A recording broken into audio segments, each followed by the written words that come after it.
First, visit iReaShare.com and head to the Android Manager page.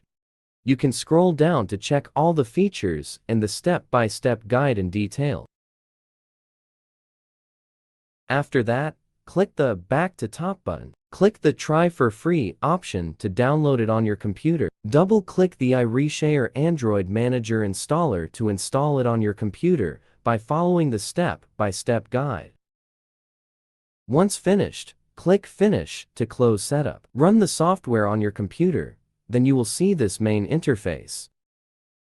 Connect your Android phone to the computer via USB cable. The software will quickly recognize your Android phone. If prompted, please click OK or Allow on your Android phone to make sure the connection is established.